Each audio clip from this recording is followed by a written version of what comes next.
একজন মানুষ কি করে পারে এতগুলো মানুষের সাথে এত সুন্দরভাবে চলতে, তা আমি বাস্তবে না দেখলে হয়তো কখনো বিশ্বাসই করতাম না। আমার পছন্দের আখি আপু, আহাদ ভাই এবং তিশা আপুর সাথে দেখা হলো আজকের ঈদের শপিং করতে গিয়ে। তবে পুরো টিমের সাথে কিন্তু আজকে দেখা হলো। আজকের ঈদের শপিংটা ছিল আমার জীবনের সবচেয়ে সুন্দর শপিং। হ্যালো এভরিওয়ান, আসসালামু আলাইকুম। কেমন আছেন সবাই? আশা করি আল্লাহ তাআলার অশেষ রহমতে সবাই অনেক ভালো আছেন। আলহামদুলিল্লাহ, আমরাও সবাই অনেক ভালো আছি। দেখতে দেখতে কিন্তু পবিত্র মাহে রমজান মাসটা একদম চলেই গেল। হাতে গোনা মাত্র আর কয়েকটা রোজা আছে, তারপরেই কিন্তু ঈদ। আর ঈদ আসার উপলক্ষে কিন্তু আমরা প্রতিটা ঘরে কম বেশি সামর্থ্য অনুযায়ী, সাধ্য অনুযায়ী শপিং টপিং করি, কিন্তু এখনও আমরা তেমন শপিং টপিং কিছুই করতে পারি নাই, কারণ আমার সাহেব যেহেতু বাসায় আসে নাই, তার জন্য কোনো শপিং টপিং করা হয় নাই। তো আজকে আমার সাহেব বাসায় আসতেছে, ইনশাআল্লাহ কালকে আমরা সবাই ঈদের শপিং করার জন্য মার্কেটে যাব। এটা ভেবেই কিন্তু আমার অনেক বেশি খুশি লাগতেছিল। আর আমার থেকেও বেশি খুশি হয়েছে আমার ছেলে মেয়ে, কারণ বাচ্চাদের বেশি ঈদের খুশিটা থাকে। আর আমরা তো ঘরের গৃহিণী, ঘরের কাজ নিয়ে ব্যস্ত থাকি। তবে ঈদ মানেই হচ্ছে আনন্দ, ঈদ মানেই হচ্ছে খুশি। তো বাচ্চাদের খুশির কাছে কিন্তু আমাদের কোনো কিছুই না। তো আমার ছেলে মেয়ের খুশি দেখে কিন্তু আমারও অনেক বেশি খুশি লাগতেছিল। তো যাই হোক, আজকের ব্লগটা রাত্রের কয়টা থেকে শুরু করছি তাই একটু বলে দেই। এখন বাজে প্রায় 11টা 40-এর মতো। তো 11টা 40 থেকেই কিন্তু আজকের ব্লগটা আমি শুরু করতেছি। আর আমার সাহেব যেহেতু আজকে বাসায় আসতেছে, আর আমরা কিন্তু সবাই একসাথে আর কি সেহরি খায়, তারপর ফজরের নামাজ পড়ে তারপরে আর কি ঘুমাবো। কারণ এখন রান্না বান্না করতে করতেই কিন্তু 1-2 ঘন্টার উপরে লেগে যাবে, কারণ আজকে আমার সাহেব আসার উপলক্ষে ওর পছন্দের খাবারগুলি আর কি সেহরিতে রান্না করব।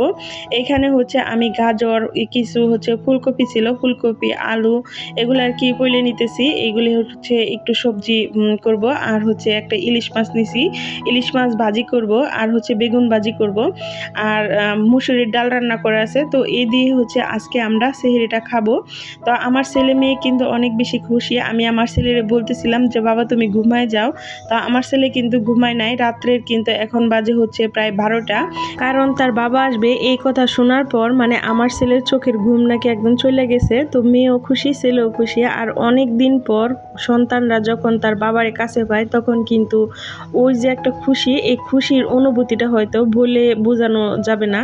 তো আমার ছেলে মেয়ের ক্ষেত্রেও কিন্তু তাই। অনেক দিন পর যেহেতু তার বাবা আসতেছে, আর এই কথা শোনার পর তাদের চোখের ঘুম নাকি একদম উড়ে গেছে। তো যাই হোক, আমি এদিকে কুটা ভাষা করতেছি, আর আমার ছেলে মেয়ে দুজনেই কিন্তু আমার সাথেই বসে আছে। আর আমার আজকে ক্যামেরাম্যান হচ্ছে আমার মেয়ে। আমার ভিডিওটা হচ্ছে আজকে আমার মেয়ে করে দিতেছে। এমনিতে কিন্তু আমার ভিডিওগুলি আমি নিজেই শ্যুট করি। অনেক আপুরে আর কি জানতে চাইছিলেন যে আপনার ভিডিওগুলি কে করে দেয়। আসলে বলতে কি, আমার ভিডিওগুলি আমি করি। আমার একটা স্ট্যান্ড আছে, ওই স্ট্যান্ডে আর কি মোবাইলটা দাঁড়া করায় তারপর আমি ভিডিও করি। আর আজকে যেহেতু আমার মেয়ে এখনো সজাগ, বা আমি এত রাত্রে কখনো আর কি ব্লগ শুরু করি না, আর আজকে যেহেতু অনেক রাত্রে আমি ব্লগটা শুরু করছি, আর আমার মেয়েও যেহেতু সজাগ আছে, আর হাতের কাজগুলি একটু তাড়াতাড়ি করে করতে হবে, এর জন্য আমি স্ট্যান্ডে আর কি আজকে মোবাইলটা বসাই নাই। আমি আমার মেয়েরই আর কি বললাম যে বাবা তুমি একটু ভিডিওটা করে দাও। তো আমার মেয়ে যেমন পারছে ওরকম আর কি ভিডিওটা করছে। তো অনেক সময় দেখা যায় কি ক্যামেরা মানে মোবাইলটা লড়ে গেলে ভিডিওগুলি আর কি নাড়াচাড়া করে। তো আমার মেয়ে যেহেতু ওরকমভাবে ভিডিও করতে পারে না, তো অনেক সময় দেখা যায় ভিডিও করতে যায় মোবাইলটা আর কি নাড়াচাড়া করছে, এর জন্য আর কি নাড়াচাড়া দেখা যাইতেছে। তো যাই হোক, সব মিলে কিন্তু আজকের আমাদের খুশির অনুভূতিটা ছিল অনেক বেশি। তো অনেক বেশি ভালো লাগতেছিল। অনেকদিন পর সাহেব বাসায় আসতেছে, আর ওর পছন্দ অনুযায়ী খাবার আর কি রান্না করতেছে, আর আমরা সবাই একসাথে বসে আজকে সাহারিটা খাবো। আর ইনশাল্লাহ কালকে সকালে বা কালকে ইফতারির পর আমরা হচ্ছে মার্কেট করতে যাব। তো কালকে কি মার্কেট করি না করি তা তো অবশ্যই আপনাদের সাথে শেয়ার করব। তো 2 দিনের ভিডিও আর কি একদিনই শেয়ার করলাম, কারণ এখন যদি আমি ভিডিওগুলি খণ্ড খণ্ডভাবে করি তাহলে হয়তো আমার সময় কুলাবে না। এমনিতেই কিন্তু আমার এই ভিডিওগুলি প্রায় অনেক দিন আগের করা। আমি যেহেতু অনেক লেট করে আর কি আমার চ্যানেলে ভিডিও দিই, এর জন্য আর কি লেট হয়ে গেছে। তো যাই হোক, অবশেষে কিন্তু আমি মাছ টাছ কুটা কাটা কইরা এখন রান্নাতে চলে আসলাম। আর আমি আমার মেয়ের জানি কি জিজ্ঞেস করতেছিলাম। তো যাই হোক, এখন এই যে বেগুন ভাজি আর ইলিশ মাছ ভাজিটা হচ্ছে 2 চুলায় দিয়ে দিব, তারপর আর কি সবজিটা ভাজি করে নিব। আর আজকে হচ্ছে সবজির মাঝে আমি কিছু মটরশুঁটি দিছি, কারণ এইভাবে সবজি ভাজি করে খাইলে কিন্তু অনেক বেশি ভালো লাগে। আর আমার সাহেব হচ্ছে সবজি লাভার, ও কিন্তু মাছ গোস্ত থেকেও কিন্তু সবজি অনেক বেশি পছন্দ করে, তাই আর কি ওর জন্য পছন্দের সবজিটা আর কি আগে করে নিব। তো এখন এই যে আমি কড়াইয়ে হচ্ছে সরিষার তেল দিয়ে দিতেছি। এখন ইলিশ মাছটা ভাজি করে নিব, আর ওই প্যানে হচ্ছে আমি বেগুন ভাজি করে নিব। আর এগুলি কাটাকুটা করতে বা রান্না বান্না করতে করতে কিন্তু প্রায় একটার কাছাকাছি বা একটার বেশি ভাজে গেছিল। তো রান্না শেষ হইতে না হইতে কিন্তু ইনশাল্লাহ আমার সাহেব বাসায় চলে আইছিল। তো সব কিছু মিলে কিন্তু আমাদের আজকের যে একটা ভিডিও, এটা কিন্তু একটু অন্যরকম অনুভূতির ভিডিও ছিল, কারণ এত রাত্রে কিন্তু কখনো আমি রান্না করি না। কারণ হঠাৎ করেই কিন্তু আমার সাহেব বলতেছে যে বাসায় আসতেছি। তো বাসায় আসার কথা শুনি না, আমি কিন্তু দেখা যায় এশারের নামাজ তারাবির নামাজ পড়ে কিন্তু শুইতেই গেছিলাম, যে শুয়ে যায় আবার সেহরিতে উঠে শুধু বাট্টা আর কি রান্না করি, যেহেতু আমি আমার মেয়ে দুইজনে আর কি রোজা থাকি। তো এর মাঝে যেহেতু আমার সাহেব বলতেছে যে ইনশাল্লাহ আমি 10টা বা 11টার দিকে রওনা দিতে পারি, তো ওই কথা শুই না মানে এত খুশি লাগছিল, আর ঘুম তো চোখেই নাই। তো আমি একদম শিওর হয়ে তারপর আর কি রান্নাতে চলে আসলাম। তো আমার সাহেব যখন নাকি বলতেছে যে আমি রওনা করে দিছি অলরেডি, আসতেছি আর 1-1.5 ঘন্টা সময় লাগবে, তো ওই অবস্থায় আর কি রান্না করতে আসলাম। এর জন্য আর কি অনেক বেশি রাত হয়ে গেছে। তো যাই হোক, এখন এই যে রান্নাটা করে নিব। আর রান্না করার পাশাপাশি আমার সকল আপু ভাইদের কাছে আমার ছোট্ট একটা অনুরোধ থাকবে প্রতিদিনের মতো, এই পর্যন্ত আমার ভিডিওটা যারা দেখছেন অবশ্যই যারা লাইক দেন নাই দয়া করে একটা লাইক দিবেন। আর পুরো ভিডিওটি দেখতে দেখতে যদি আপনাদের কাছে এতটুকু ভালো লাগে তাহলে অবশ্যই আমার চ্যানেলটি সাবস্ক্রাইব করে আমার চ্যানেলের সাথে থাকবেন। আর আপনারা যারা এই কাজটি করছেন আপনাদের সবাইকে জানাই অসংখ্য অসংখ্য ধন্যবাদ।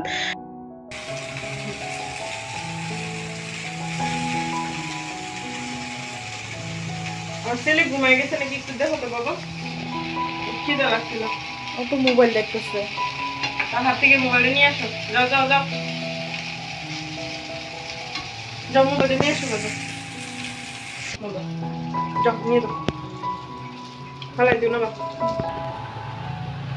তো যাই হোক, অবশেষে কিন্তু সেহরিতে খাওয়ার জন্য আমার রান্না বান্না সব কিছু আর কি কমপ্লিট করা হয়ে গেছে। আর এখন কিছু প্লেট বাটি আর কি ধোয়ার বাকি, এগুলো আর কি ধুয়ে নিব। আর এরই মাঝে কিন্তু আমার সাহেব ফোন দিছে, ও নাকি বাসার কাছাকাছি চলে আসছে। তো এই কথা শুনে তো আমার ছেলে একদম খুশিতে লাফাইতেছে, বলতেছে আমি তোমার নিচ থেকে নিয়ে আসবো, মানে আমার সাহেবরে আর কি ও নিচ থেকে যায় নিয়ে আসবে।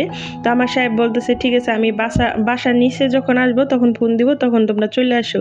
তো আমি একটু হাতের কাজগুলি একটু তাড়াতাড়ি করে নিতেছিলাম। আর অনেকগুলি প্লেট বাটি যেহেতু জমা হয়ে আছিল, আর এগুলি হচ্ছে ইফতারিতে খায়া এগুলি আর কি জমা হয়েছিল। আমি কিন্তু ওই সময় আর ধুই নাই, ভাবছিলাম যে সেহরিতে যেহেতু উঠবো তখন বাট্টা বসে এগুলি ধুয়ে নিব।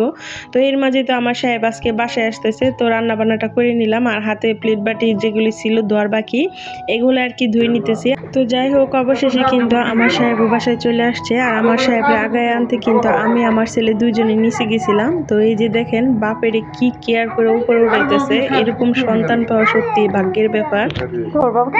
সাহায্য করবা, তুমি বলে ভালোবাসো না, বাপ ভালোবাসি, বউ ভালোবাসো, বউ ভালোবাসে না। ওদিকে ওদিকে ডর লাগছে বাবা। হ্যাঁ, তো যাই হোক, সাহেব যেহেতু বাসায় চলে আসছে আর এখন কিন্তু সেহরি খাওয়ার টাইমও হয়ে গেছে। তো আমরা আর কি সবাই সেহরিটা খাইয়ে নিব। তো আমার সাহেবকে আগে খাইতে দিছি, এখন আমরা আর কি বসবো। তো এই অবস্থায় আর কি একটু ভিডিও করে নিতেছিলাম। তো সেহরিটা খাওয়া হয়ে গেলে ফজরের নামাজ পড়ে আর কি আমরা সবাই শুয়ে যাব। তো কালকে কি করি না করি তা তো অবশ্যই আপনাদের সাথে শেয়ার করব। তো যাই হোক, এটা হচ্ছে পরের দিনের ভিডিও। তো ইফতারির পর আর কি আমরা একটু মার্কেটে গেছিলাম। তো এটা হচ্ছে সাভারের নিউ মার্কেট। প্রথমে আর কি আমরা নিউ মার্কেটে গেছি, তারপর হচ্ছে সাভারের সিটি সেন্টার আছে ওটাতে গেছি। আর নিউ মার্কেট থেকে হচ্ছে আমার যে ড্রেস এটি কিনছি, আর সিটি সেন্টার থেকে হচ্ছে আমার মেয়ের ছেলে, তাছাড়া হচ্ছে জুতা আমরা হচ্ছে সিটি সেন্টারতে আর কি কিনছি। তো ভিডিওটা দেখবেন, আশা করতেছি সবার কাছে ভালো লাগবে। তো আজকের মতো ভিডিওটা আর লং করতেছি না, এখানেই শেষ করে দিব। আর কি কি কেনাকাটা করছি কালকে থাকবে ফুল ভিডিও। আর তিশা আপু, আখি আপু, আহাদ ভাই আর আহাদ ভাইয়ের পুরো টিমের সাথে কিভাবে দেখা হলো ওইটাও কিন্তু কালকের ভিডিওতে আপনারা দেখতে পারবেন। তো এই পর্যন্ত আজকের ভিডিওটা, সবাই ভালো থাকবেন, সুস্থ থাকবেন।